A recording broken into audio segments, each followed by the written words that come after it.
నిద్రపోయాలు కూడా ఒకసారి స్తోత్రం చెప్పండి. హల్లెలూయా. Very good. సంతోషంగా ఉన్న వాళ్ళు స్తోత్రం చెప్పండి, చేతులెత్తి. సంతోషంగా ఉన్న వాళ్ళు చేతులెత్తి. హల్లెలూయా. దేవుని బిడ్డలారా, ఆ రీతిగా దేవుని సన్నిధిని గడపడం ఎంత ఆశీర్వాదకరం. గమనించాలి. 3వ మాటను మనం చూస్తే యేసు ప్రభువారు ఆ సిలువలో పలికిన 3వ మాట, తల్లిని చూశాడు. తల్లిని చూసి పిలిచి అంటాడు, అమ్మా ఇదిగో నీ కుమారుడు. ఆ కుమారుని పిలిచి అంటాడు, ఇదిగో నీ తల్లి. గమనించాలి. ఆ తల్లికి కుమారుడి యొక్క ఆదరణ, కుమారుడి యొక్క ఆ భారం ఎంతైనా అవసరమైనది. తల్లి పట్ల ఒక బాధ్యత కలిగిన మాట ఇది. తల్లే కాదు, తల్లిదండ్రుల పట్ల, వృద్ధాపములో ఉంటున్న తల్లిదండ్రుల పట్ల ఒక బాధ్యత కలిగిన మాట ఇది. కలువరి సిలువలో బలియాగమవుతున్న యేసయ్య ఆ సిలువలో పలికిన అద్భుతమైన మాట ప్రతి కుమారుడికి, ప్రతి కుమార్తెకు, ప్రతి తల్లికి, తండ్రికి ఈ మాట చాలా అవసరమైన మాట. ఏమంటున్నాడు? ఆ తల్లితో చెప్తున్నాడు, అమ్మా ఇదిగో నీ కుమారుడు. అక్కడ ఉన్న శిష్యుడిని ఒకడు పిలిచాడు. ఆ బాధ్యత అప్పగిస్తున్నాడు. నేను లేని బాధ్యత. తల్లి, కుమారుడు లేడనే బాధ్యత నీకు ఉండకూడదమ్మా. కుమారుడు లేడనే ఆ వేదన నీకు ఉండకూడదు తల్లి. ఇదిగో నీవు ధైర్యంగా ఉండాలి. నీలో ఉన్న కలవరము తొలగిపోవాలి. నా కుమారుడు లేడనే బాధ నీలో ఉండకూడదు. కనుక ఆ తల్లిని పిలిచి ఆ కుమారునితో చెప్తాడు, ఇదిగో నీ తల్లి. ఆ తల్లితో అంటాడు, ఇదిగో నీ కుమారుడు. స్తోత్రం చెప్పాలి. ఇదిగో నీ కుమారుడు, ఇదిగో నీ తల్లి అంటే తల్లికి బాధ్యత పెడుతూ ఉన్నాడు. నీ కుమారుడు తల్లి కుమారుడు లాగా చూసుకోవాలి. ఆ కుమారుడికి బాధ్యత ఇస్తున్నాడు. అయ్యా ఇదిగో నీ తల్లి, ఇదిగో నీ తల్లి, ఈమె నీకు తల్లిగా ఉంటుందని ఒక కుమారుడు తల్లి పట్ల చూపవలసిన బాధ్యత, ఆ భారం పెడుతూ ఉన్నాడు. కాబట్టి దేవుని బిడ్డలారా వినాలి. వాక్య వెలుగులో మనం చూస్తే 3వ మాట బాధ్యత రహితమైన మాట. కుమారుడికి చెప్తున్నాడు, తల్లిని చూసుకోనా. ఎందుకంటే వృద్ధాపంలో నా తల్లికి ఏమైతే అవసరమో నీకు తెలుసు. ఈనాడు చాలా మంది పిల్లలు బాధ్యత లేని వారిగా ఉంటారు. చిన్నప్పుడేమో తల్లిదండ్రులు ఎంతో బాధ్యతగా పిల్లల్ని పెంచి పెద్దవారిగా చేస్తే, పెద్దవాళ్ళైన తర్వాత ఈ పిల్లలు ఏం చేస్తారంటే తల్లిదండ్రులకు ఏం చేస్తారు? పట్టపగలు మిట్ట మధ్యాహ్నం చుక్కలు చూపిస్తారు కొంతమంది. ఎంత ఘోరం! పిరికిడి అన్నం పెట్టలేక, వారిని సరైన స్థితిలో చూసుకోలేక ఎంతమంది తల్లిదండ్రులను దుఃఖాక్రాంతులుగా చేస్తున్నారో. అంత మాత్రమే గాక కఠోరమైన మాటలు అంటారు.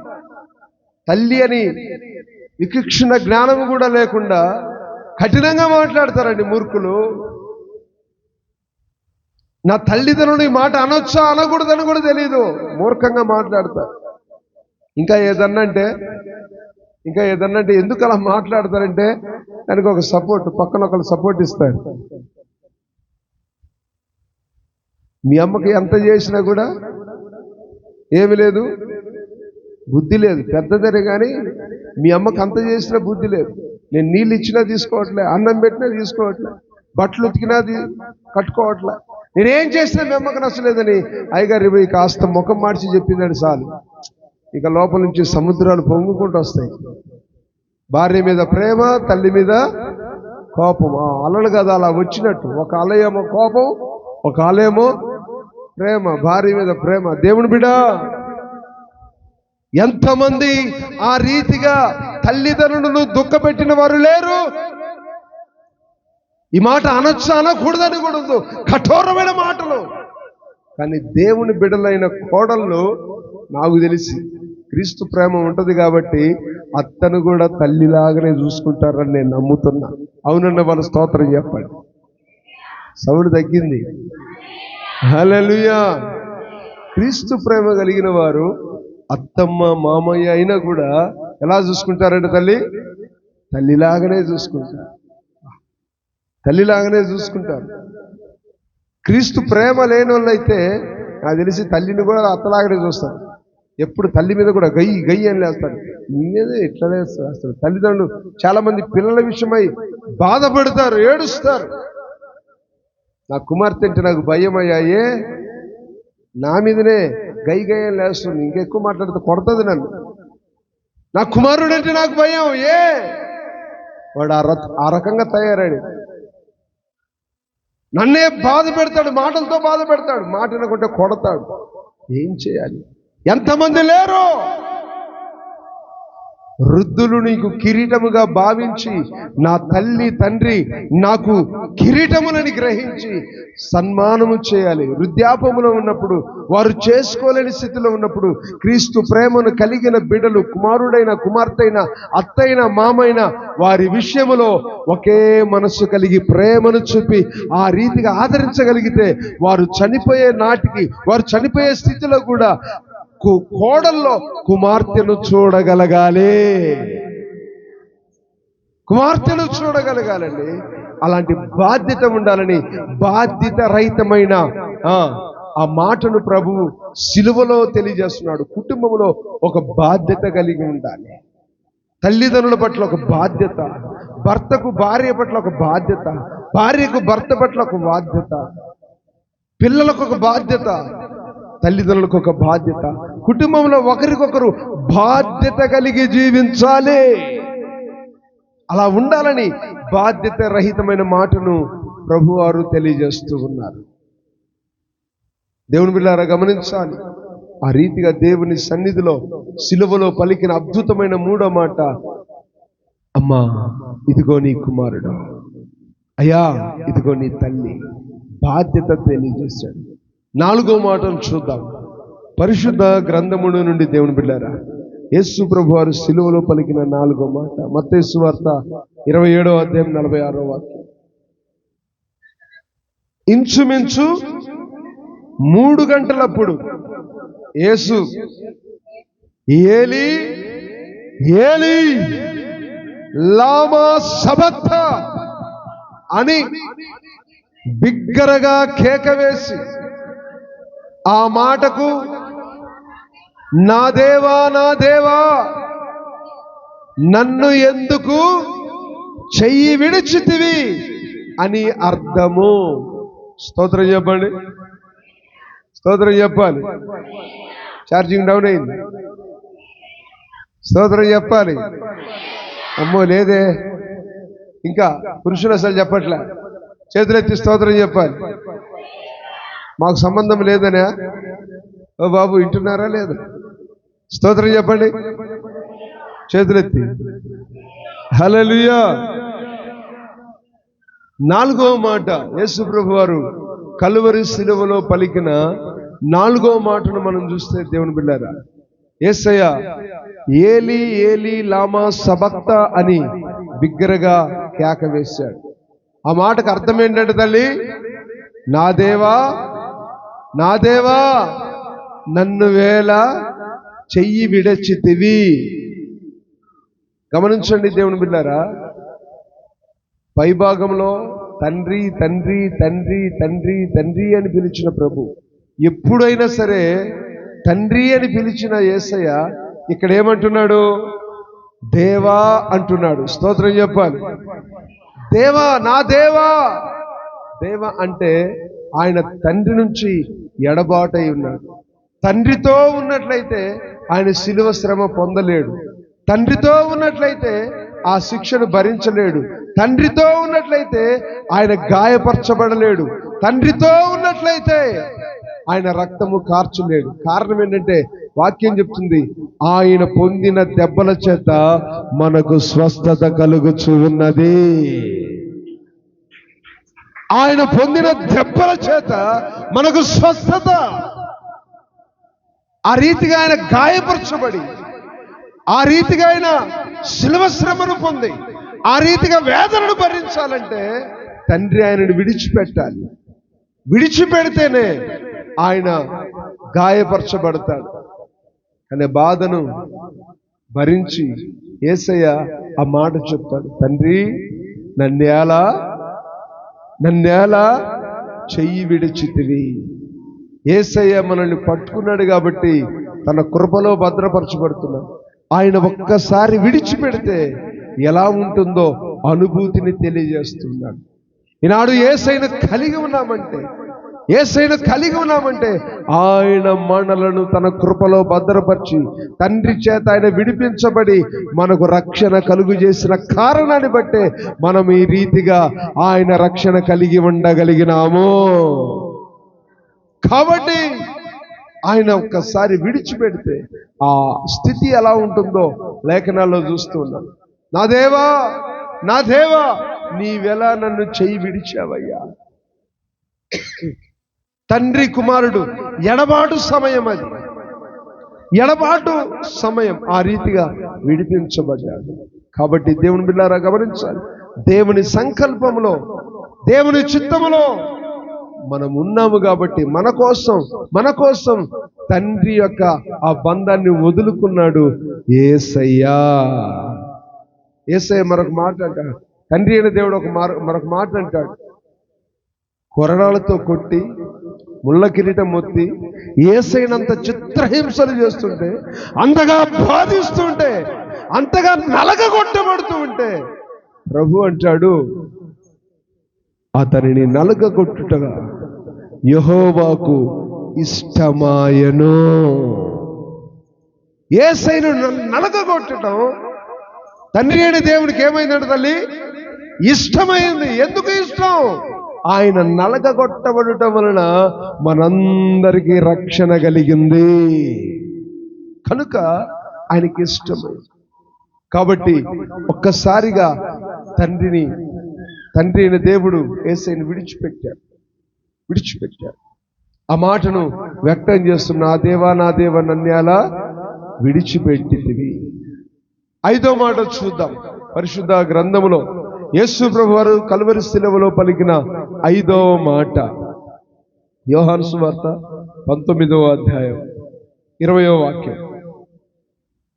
యోహాను సువార్త 19వ అధ్యాయం 20వ వాక్యం.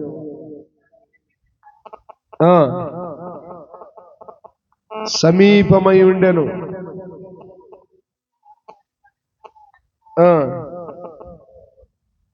28 తల్లి.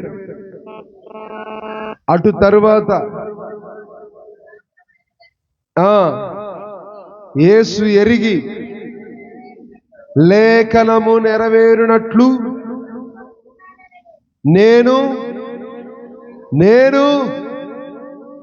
అందరు చెప్పాలి, నేను దప్పిగొనుచున్నాను.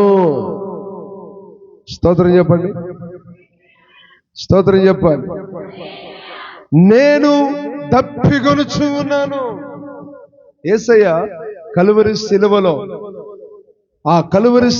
పలికిన 5వ మాట, నేను దప్పిగొనుచున్నాను. దేవుని బిడ్డ, ఈ మధ్యాహ్న కాలపు వేళ వినాలి. అక్కడ లేఖనాలు నెరవేర్చు నిమిత్తం అంటాడు. లేఖనాలు రాయబడింది, ప్రవచన గ్రంథాల్లో రాయబడింది, ఆయన దప్పికొనగా చేదు చిరకానిచ్చిరి. ఆయన దప్పికొనగా చేదు చిరక. కానీ ఆయనకు ఒక దాహం ఉంది. కలువరి శిలువలో ఆయన కలిగి ఉన్న దాహం ఈ మధ్యాహ్న కాలపు వేళ గమనించాలి. ఆయన కలిగిన దాహం, ఆయన దాహం అని అడుగుతుంటే ఆయన దాహాన్ని తీర్చలేదంట. అక్కడ ఆయన దాహాన్ని తీర్చడానికి ఏమిచ్చారు? నీళ్ళిచ్చారా అమ్మా? నీళ్ళిచ్చారా? నీళ్ళు ఇవ్వాల. చేదు చిరకానిచ్చారు. ఆ చిరక పుచ్చుకోలేక, తాగలేక ఎంతగా తల్లడిల్లాడో ప్రభు. అది ఏ చిరక? చేదు చిరక. అయినా పుచ్చుకున్నాడంట ప్రభు. దేవుని బిడ్డ వినాలి. యేసయ్య ఏం కలిగి ఉన్నాడు అమ్మా? ఏం కలిగి ఉన్నాడు? దాహము కలిగి ఉన్నాడు. ఏం కలిగి ఉన్నారు? ప్రస్తుతానికి మీరు కూడా ఇంచుమించు కలిగి ఉండొచ్చు. ఎందుకంటే షగ అట్టుంది, పరిస్థితి అట్టుంది. కానీ మీ దాహం నీరసపడదు, కాసేపు ఆగాల్సిందే. ఒకవేళ మీకు దాహం ఇచ్చాడు, ఒక క్యాన్లన్నీ ఖాళీ అయిపోతాయి. స్తోత్రం చెప్పండి. అట్లని చెప్పి మీరు కూడా మీ దాహానికి తగిన సిద్ధపాటు చేసుకున్నట్టున్నారు. అమ్మా, మీరే తక్కువలు కాదు. స్తోత్రం చెప్పండి. ఆ రీతిగా దేవుని బిడ్డలారా, యేసయ్య దాహము కొన్నాడు. ఎక్కడ? కలువరి శిలువలో. అయితే ఆయన దాహము కొన్నాడు. ఈ సహజ దాహం అయినప్పుడు సహజంగా మనం నీళ్లు తాగితే దాహం తీరుతుంది. కానీ యేసయ్య కలిగిన దాహం వీర నీళ్ల కోసం కాదు. ఎందుకో తెలుసా? జీవ జలముల నది ఆయనే అయ్యున్నాడు. హల్లెలూయా! ఆయన జీవ జలపు నదిగా ఉన్నాడు. అయితే అట్టి యేసయ్య దాహం కలిగి ఉన్నాడంటే ఏది ఆ దాహం? నశించిపోయే ఆత్మలు రక్షించబడాలని. పాడైపోతున్నా, చెడిపోతున్నా, అనేక విషయాల్లో నలిగిపోతూ ఉన్నా, పాపము ఊబిలో కూరుకుపోయిన, శాపముల చేత అపరాధముల చేత పాడైపోతున్న వారిని రక్షించాలని యేసయ్య దాహం. అందుకే ఆయనకి ఇచ్చిన ఆ దాహానికి ఇచ్చినది ఏంటంట? చిరక. ఏ చిరక అది? చెప్పాలి, ఏదది? ఇప్పుడు కూడిక అయిపోతే మనకు కూడా కొంచెం దాహం తీర్చడానికి ఎవరస్తులు సిద్ధం చేశారు. అది చేతుకుంటుందా? తీయకుంటుందా? తీయకుంటుంది. అబ్బా, మాట రాకడి మీ ముఖాలు నవ్వైపోయినాయి. పిల్లలు మరీను. తీపి అంటే ఎవరికైనా ఇష్టమే, ఆస్వాదిస్తాం, పొందుకుంటాం. ఒకటి కాదు, 2 గ్లాసులు లేపేస్తాం. తీపి అయితే. చేదైతే, అది భయంకరమైన చేదైతే ముట్టుకో. అయితే ఈ చేదు దేనికి గుర్తంటే దేవుని బిడ్డ, చెడిపోయిన, పాపముతో ఉన్న, పాడైపోయిన జీవితాలకు గుర్తు. చెడిపోయిన జీవితం, చేదైన జీవితం, పాడైన జీవితం, పనికి మాలిన జీవితం, నలిగిపోయిన జీవితం. ఆ రీతిగా చెడిపోయిన జీవితానికి సాదృశ్యంగా ఉన్న ఆ చేదైన చిరకానిస్తే ఆయన పుచ్చుకున్నాడంటండి. ఈనాడు యేసయ్య అదే అంటాడు, ప్రయాసపడి భారం వస్తున్న సమస్త జిల్లార నా యొద్దకు రండి, మీ భారం నాపై ఉంచండి, నేను మీకు విశ్రాంతిని ఇస్తాను. మీ పాడైన జీవితాలు, చెడిపోయిన జీవితాలు, చేదైన జీవితాలు నాకు ఇస్తే మారాను మధురంగా మార్చిన దేవుడు మన జీవితాలని మధురంగా మారుస్తాడు. నమ్మిన వారు గట్టిగా హల్లెలూయా. ఒకప్పుడు సినిమాల చేత, ఒకప్పుడు లోక సంబంధమైన త్రాగుడ వ్యసనాల చేత ఇదిగో జీవితాన్ని చెడగొట్టుకున్నా నేను. కానీ యేసయ్యకు దాహంగా మారిన నేను ఆయన చెంతకు చేరితే ఈ చేదును తొలగించి ఆయన మధురంగా మార్చుతాడు. కనుక చేదైన చిరక ఆయనకి ఇచ్చారు. ఇంకా ఆయన కోరే దాహం అదే. ఆ దాహము కలిగి ఉన్నాడు. ఇంకా నువ్వు అనేక మందిలో మార్పు లేదు, ఇంకా చేదుగానే ఉండిపోతున్నారు. దేవుడి బిడ్డలారా, చెడిపోయిన వారిగానే ఉంటున్నారు, పాడైపోయిన వారిగా ఉంటున్నారు. అలాంటి వారు నిత్య నరకములో యాతన అనుభవించాలి. ఆ నరకము ఊపిలోనికి వెళ్లకుండా వారు మారు మనసు పొందు నిమిత్తమై కలువరి శిలువలో యేసయ్య ఆ ప్రాణ త్యాగం చేశాడు. ఆ ప్రాణ త్యాగం చేసిన ప్రభు తెలియజేస్తున్నాడు, యేసు రక్తము ప్రతి పాపముల నుండి, ప్రతి శాపము నుండి, ప్రతి చేదు నుండి మనలను విడిపించి పవిత్రునిగా చేస్తుంది. హల్లెలూయా. యేసు రక్తము ప్రతి పాపముల నుండి మనల్ని ఏం చేస్తుందంట? పవిత్రులుగా చేస్తుంది. ఆ చేతుని విరిచి మధురంగా మారుస్తుంది. హల్లెలూయా. కనుక దేవుని బిడ్డ, ఆయన దాహాన్ని తీర్చేవారిగా మనం ఉండాలి. కలువరి శిలువలో దాహము కొనగా చేదైన చిరక ఇచ్చారు. దాని యొక్క అర్థాన్ని మనం చూస్తే చేదైన జీవితాన్ని ఆయనకి ఇవ్వాలి. ఆయన దాహాన్ని తీర్చేవారిగా మనం ఉండాలి.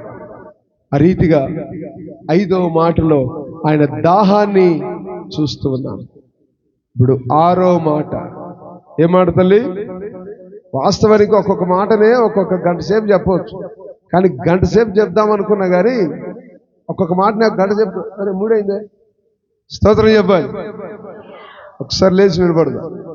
చాలాసేపు అయింది కూర్చోండి. ఒక్కసారి లేచి మళ్ళీ కూర్చుందాం.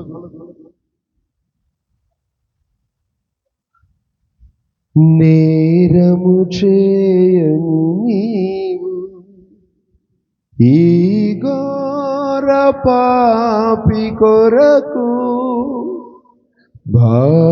భారమైన సిలువా మోయలేక మోసావు, కొరడాలు చెను నీ సుందర దేహమునే, కొరడాలు చెల్లని చీల్చెను నీ సుందర దేహమునే, గడిపెను నీ కనుని రుధిరంబు ధారని, గడిపెను నీ చప్పట్లు కొడదాం. చప్పట్లు.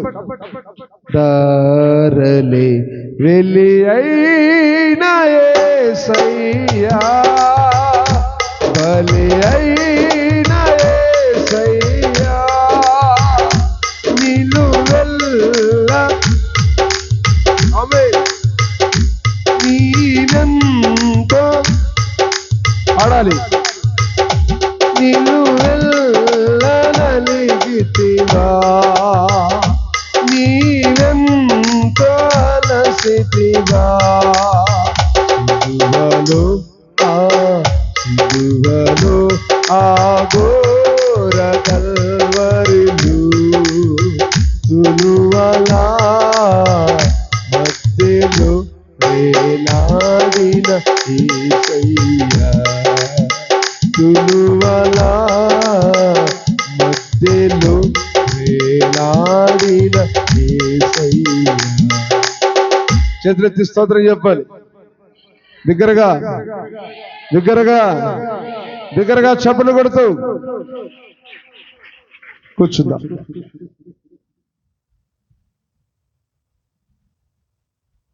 Praise the Lord. ఇప్పుడు హుషారు వచ్చింది కాబట్టి ఇంకొక గంట సేపు అయినా ఇంటర్ అనుకుంటున్నా. స్తోత్రం చెప్పండి. దేవుడు బిడ్డలారా గమనించాలి.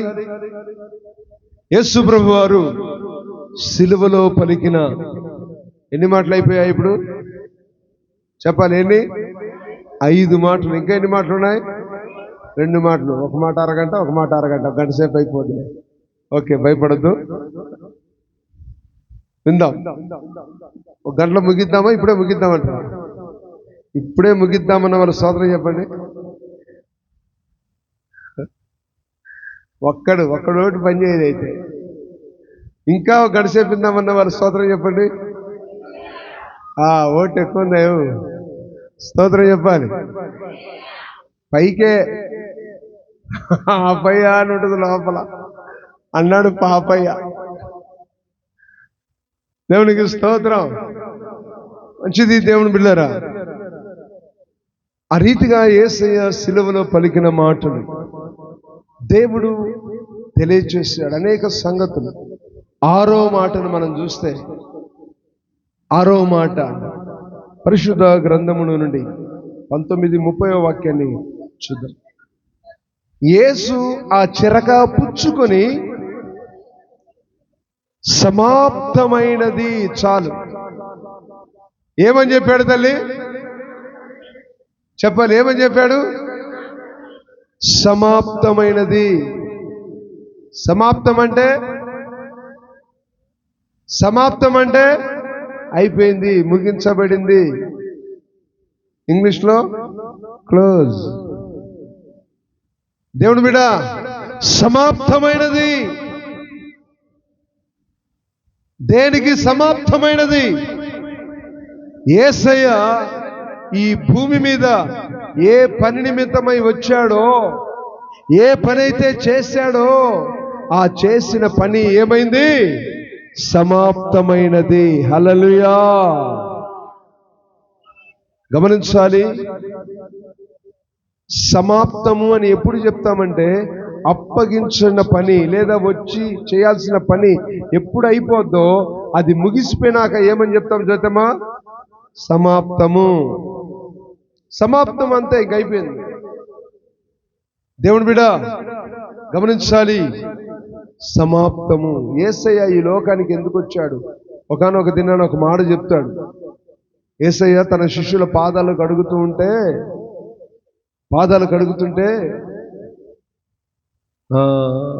భక్తుడు అంటాడు, అయ్యా నువ్వు నా పాదాలు కడగొద్దు, నేను అంత చొన్ని కాదు అంటే, లేదయ్యా ఈ పాదాలు కడిగితేనే నీకు నాకు మనం ఇద్దరం ఏకమై ఉంటామంటే, అట్లయితే ప్రభువా పాదాలే కాదు నిలువెల్లా కడుగు అంటాడు. దేవుని బిడ్డారా, ఆయన ఆల్రెడీ ఈ దేహాన్ని నిలువెల్లా కడగడం కాదు కానీ నీ మనస్సును, నీ ఆత్మను ఆయన అమూల్యమైన రక్తము చేత నిలువెల్ల కడిగి ఉన్నాడు. ఆయన నిలువెల్ల నలిగిపోయి మన ఆత్మలను నిలువెల్ల కడిగి ఉన్నాడు. అయితే అంటాడు, నేను పరిచారం చేయించుకున్నట్టుకు రాలేదు. ఎందుకు వచ్చాను? పరిచారం చేయించుకోవడానికి రాలా, పరిచర్య చేయడానికే వచ్చాను. నేను పరిచారం చేయించుకోవడానికి రాలేదు నాన్న, పరిచర్య చేయడానికి వచ్చాను. ఏది నేను చేయవలసిన పరిచర్య? బోధించాలి. పరలోక రాజ్య మర్మములు ప్రకటించాలి. ఇదిగో సువార్త ప్రకటించాలి, బీదలకు సువార్త ప్రకటించాలి, అనేకులకు రక్షణ వార్తను తెలియచేయాలి, గుడ్డివారికి చూపునిచ్చాలి, గుడ్డివారిని నడిపించాలి, మూగవారికి మాటలు ఇవ్వాలి, ఆశ్చర్య కార్యాలు, అద్భుత కార్యాలు, మహత్కార్యములు జరగాలి. ఎన్నో కార్యాలు యేసయ్య చేశాడు, ఆయన బోధించాడు, అనేక సంగతులు జరిగించాడు. లేఖనాలు నెరవేరాలి. లేఖనాలు నెరవేరు నిమిత్తమై నేను వచ్చాను. ఆయన గాయపరచబడాలి, అవమానపరచబడాలి, నిందించబడాలి, శోధించబడాలి, సకల మానవాళి కొరకై అమూల్యమైన రక్తమును కార్చాలి, సకల ప్రజల కొరకై ప్రాణ త్యాగము చేయాలి, అనేక కార్యములు జరిగించాలి. ఈ పని చేయడానికే నేను వచ్చాను. నేను వచ్చిన పనికి, నేను చేసిన పరిచర్య, నేను చేసిన పని ఇదిగో ముగిసిపోయింది. కాబట్టి కల్వరి శిలువలో సమాప్తము అని పలకగలిగాడు. సమాప్తము అయిపోయింది. నేను చేసిన పని, నేను చేసిన పరిచర్య సమాప్తము. తండ్రి, నీవు నాకు అప్పగించిన పనిని సమాప్తము చేశాను. ఈనాడు దేవుని బిడ్డ, దేవుడు మనకేదైతే పని అప్పచెప్పాడో ఆ పనిని సమాప్తి చేయాలి. ఎప్పుడైతే సమాప్తం చేస్తావో అప్పుడు నెమ్మదిగా ఉంటుంది. యేసయ్య సమాప్తి చేశాడు. లేఖనాలు అనేక ఆయన గురించి రాయబడిన ధర్మశాస్త్ర గ్రంథములో లేఖనాలన్నిటికీ ఆయన సమాప్తి చేశాడు. ఆ రీతిగా యేసు ప్రభు ఏమేం చేయాలనో చేసే వాటన్నిటికీ సమాప్తం చేశాడు. ఏం బోధించాలనో, ఏం ప్రకటించాలనో వాటన్నిటికీ సమాప్తి చేశాడు. ఆయన ఆరవదిగా ఆ మాట పలికి సమాప్తమైందని చెప్పి, ఇదిగో ఇక పని అయిపోయింది, తనువు చాలించాడు.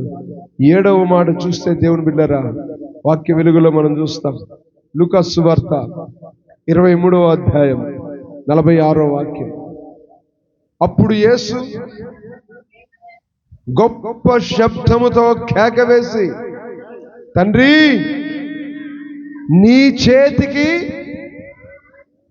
చేతికి నా ఆత్మను అప్పగించుకొనుచున్నానెను. అలాగు చెప్పి ప్రాణము విడిచెను. దేవుని బిడ్డ వినాలి. ఆ రీతిగా యేసు ప్రభువారు ఈ భూమి మీదకి వచ్చిన పనంతటి కూడా ముగించి సమాప్తమైనదని చెప్పి, ఆ రీతిగా తండ్రి, నీ చేతికి ఏం అప్పగిస్తున్నాను చెప్పాలి. ఏం అప్పగిస్తున్నాను? ప్రాణము అప్పగిస్తూ ఉన్నానని చెప్పి ఆయన ప్రాణము విడిచాడు. నా ఆత్మను నీకు అప్పగిస్తున్నానని చెప్పి ప్రాణం విడిచాడు. దేవుని బిడ్డారా, ఈ మధ్యాహ్న కాల వేళ గమనించాలి. ఆ దినమున ఇంచుమించు 3 గంటల సమయం అప్పుడు అదుగో ఆ ప్రాంతమంతా చీకటి కమ్మింది. దేవాలయపు తెర నడిమికి చినిగిపోయింది. ఆ రీతిగా స్థలమంతా కూడా గందరగోళంగా మార్చబడింది. అప్పుడు జరిగిన సంఘటన, తండ్రి, నీ చేతికి నా ఆత్మను అప్పగించుకొనుచున్నానని ఆత్మను అప్పగించి యేసయ్య ప్రాణం విడిచాడు. దేవుని బిడ్డారా, ఈ మధ్యాహ్న కాల వేళ గమనించాలి. ఆ దినమున యేసయ్య చనిపోయాడు, ప్రాణం విడిచాడు. ఈ ప్రాణం విడవడానికి, చనిపోవడానికి మూల కారణం, ముఖ్య కారణం ఏమైనది? ఒక్క మాటలో చెప్దాం. ఏమైనది? మూల కారణం, ముఖ్య కారణం, అందరము తెలుసుకోవాల్సింది, మనలో ఉండాల్సింది, చెప్పాల్సిన కారణం ఒక్కటే, ఒక్క మాట. ఆయన శిలువ మరణం పొందడానికి, ఆ రీతిగా శిక్షను భరించడానికి, ప్రాణం ఇవ్వడానికి ఒకే ఒక్క కారణం. ఏంటి ఆ కారణం? ఒక్క మాట చెప్పండి. ఒక్క మాట చెప్పాలి, ముగించేస్తా, లేకపోతే ముగించను. ఒక్కటే మాట. ఆయన మన కొరకై ప్రాణం ఇవ్వటానికి, ఆయన శిలువలో మరణించడానికి, చనిపోవడానికి ఒక్కటే కారణం, ఒక్క మాటే. దీనంతటి కారణం ఒక్క మాటే. ఆయన రావడానికి కానీ, ఇన్ని శ్రమలు పొందడానికి కానీ, ఇంతగా బోధించడానికి కానీ, ఆయన ప్రాణమే పెట్టడానికి ఒక్కటే కారణం. ఏంటిది ఆ కారణం? గట్టి చెప్పాలి. ఏంటిది ఆ కారణం? ప్రేమ. అవునండి, మరి గట్టిగా చప్పట్లు కొట్టి ప్రభునామ. ప్రేమ. మన మంచి వారిమని కాదు, జ్ఞానవంతులము, గుణవంతులము, ధనవంతులము, బలవంతులమని కాదు. మనం ఇంకను పాపులమై ఉండగా క్రీస్తు మన కొరకు చనిపోయెను. ఆయన మన కోసం చనిపోయాడు, మన కోసం ఆయన చనిపోయాడు. అదే ప్రేమ. ఆ ప్రేమ కలిగిన దేవుడు, ప్రేమమయుడు, నీ నుంచి, నా నుంచి, మన నుంచి కోరుకునేది కూడా మీరు ఒకరినొకడు ఏమి చూపాలి?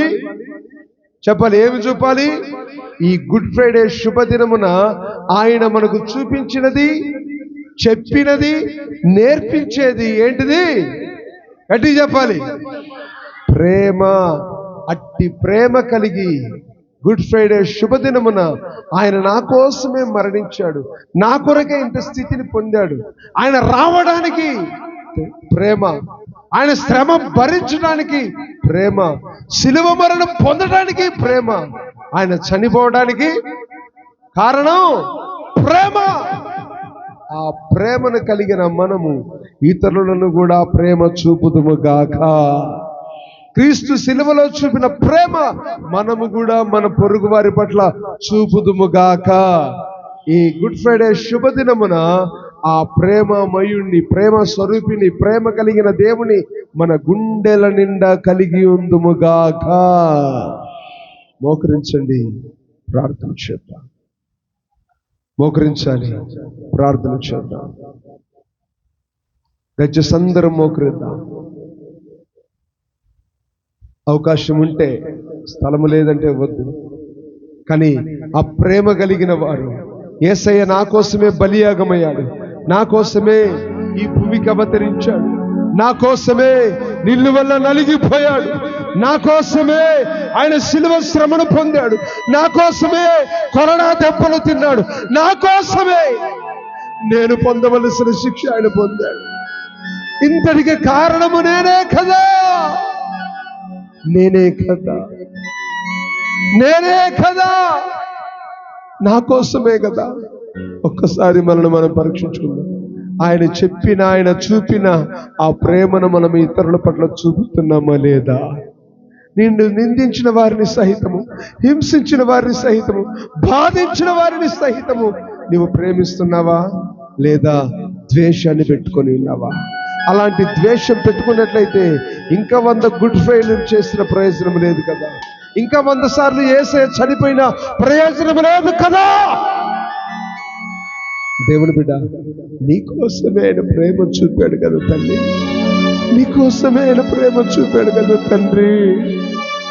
ప్రార్థన చేద్దాం, ప్రార్థిద్దాం. ఎవరు మౌనం ఉండొద్దు, ప్రార్థిద్దాం, ప్రార్థిద్దాం. ఇది ప్రార్థించే సమయం, ప్రార్థించే సమయం. ఎవరు మౌనంగా ఉండొద్దు, ప్రార్థిద్దాం.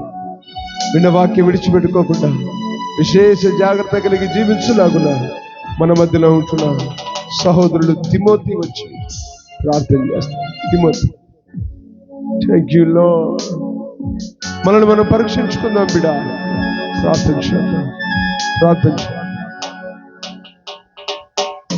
పరిశుద్ధుడా, ప్రేమగల తండ్రి, జీవాధిపతి అయిన యేసురాజా, నీ పరిశుద్ధమైన నామమునకు, మహోన్నతమైన నామమునకు వందనాలు, స్తుతులు, స్తోత్రాలు ప్రభువా. ప్రభువా, సమస్త మానవాళి కోటి కొరకు నైనా నువ్వు అర్పించిన ప్రాణ త్యాగమునైనా, సిలువ త్యాగము తండ్రి, మేము మనైనా నువ్వు చూపించిన మా పట్ల చూపించిన ప్రేమను బట్టి మేము కూడా అలాంటి సహోదరు ప్రతి ఒక్కరి మీద ప్రేమ కలిగి జీవించులాగా సహాయం చేయమని, ప్రతి ఒక్కరిని ఆ విధంగా మమ్మల్ని గణపరచుటకు కృప చూపించమని, అలాగని మేము జీవించడానికి అట్టి కృప నీ శక్తి మాకు దయచేయమని యేసు పరిశుద్ధ నామమున అడిగి పెడుతున్నాను నా పరమ తండ్రి.